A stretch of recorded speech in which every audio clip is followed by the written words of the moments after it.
আসসালামু আলাইকুম বন্ধুরা, কি অবস্থা? সবাই কেমন আছেন? গত ভিডিওতে আমি আপনাদের মাঝে শেয়ার করেছিলাম যে কেন আপনি ডিপোজিট জমা দেওয়ার পরও পেন্ডিং এ রয়েছে, এই বিষয় নিয়ে আলোচনা করেছিলাম। এবং ওই ভিডিও থেকে প্রচুর পরিমাণে আপনারা কমেন্ট করেছিলেন যে অনেকেরই নাকি এই সিস্টেমটা হয়েছে যে ডিপোজিটে টাকা দিচ্ছেন এখনো পেন্ডিং এ আছে, বা এই সমস্যার সমাধানটা কি, আসলে কি কারণে পেন্ডিং এ আছে, এই জিনিসটা নিয়ে আপনারা অনেকে কমেন্ট করতেছেন।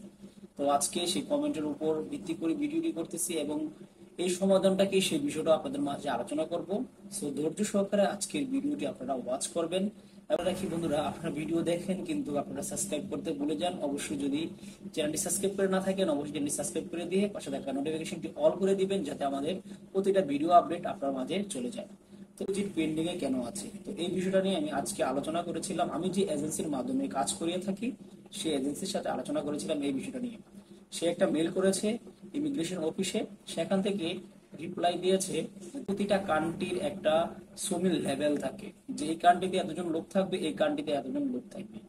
প্রতিটা কান্ট্রির হার তুলনায় বাংলাদেশি লোক 1,000 জন লোক বেশি আছে, এবং তারা এতদিন অবৈধভাবে কাজ করছে, তাদের কাজগুলো তাড়াতাড়ি করা হচ্ছে। যেমন তারা অবৈধ ছিল, তাদের কাজগুলো আগে শেষ করতেছে। তো এরকম 1,000 জন লোক আছে যারা কাগজ জমা দিয়ে রাখছে। এই কাজগুলা শেষ হওয়ার পর, এই কাজগুলো যখন শেষ হয়ে যাবে, তখন যারা নতুন ভাবে ভিসার জন্য অ্যাপ্লাই করেছেন বা ভিসা অ্যাপ্লাই কপি পেয়েছেন, ডিপোজিট জমা দিয়েছেন, পেন্ডিং এ আছে, তাদের এই জিনিসটা সমাধান হয়ে যাবে। তো আমি তার সাথে কথা বলে যতটুকু বুঝতে পারলাম যে এই সপ্তাহের ভিতরে এই কাজগুলো দ্রুতভাবে করবে। এবং কাজগুলা দেরি হওয়ার একটাই কারণ, অনেক বন্ধ ছিল, সেই কারণে কাজগুলা খুবই পিছিয়ে গেছে।